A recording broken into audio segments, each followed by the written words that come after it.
상계동, 예전엔 서울 동북부의 대표적인 서민의 터전이자 실수요자들의 든든한 주거지로 불렸던 곳이죠.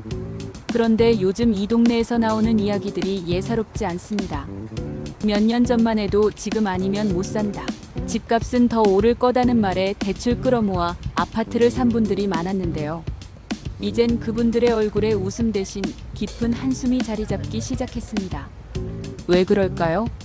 지난 2월만 해도 6억 7천만 원에 팔렸던 상계주공 3단지의 한 집이 불과 석 달 만에 5천만 원이나 빠진 가격으로 거래됐습니다. 상계주공 7단지, 1단지, 6단지도 마찬가지입니다.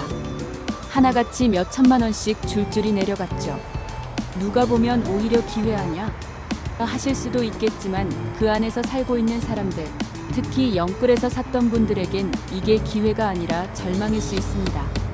한때는 노원구 아파트 사면 대박이란 말도 있었어요. 재건축 기대감, 교통 인프라, 저렴한 가격, 이런 요소들이 실수요자와 투자자를 다 끌어들였죠.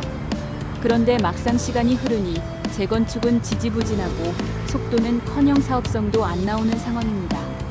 상계주공 5단지를 예로 들면 모든 가구가 전용 31제곱미터 소형인데 이걸 재건축해서 전용 84제곱미터로 바꾸려면 1인당 분담금이 5억이 넘게 들 거라고 합니다. 이게 말이 되나요? 신혼부부가 보통 집을 하나 사기 위해 끌어모은 돈이 3, 4억인데 분담금이 5억이면 그냥 포기죠. 실제로 이 지역 개업 중개사들 이야기 들어보면 투자자는 이미 손 털고 나간 지 오래고 실수요자들도 오래된 집이라는 이유로 옆 동네, 다른 신축으로 눈 돌리고 있답니다. 이게 시장의 솔직한 반응이죠. 재건축 기대감이 꺼지면 집값도 함께 식는 겁니다. 문제는 여기서 그치지 않아요. 거래량이 뚝 끊겼습니다.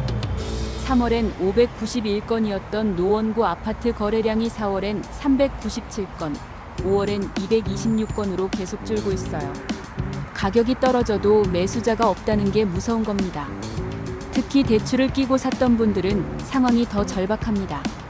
금리가 2%대였던 시절에 변동금리로 빌린 분들이 이제 5% 가까운 이자를 맞이하게 되는 거죠.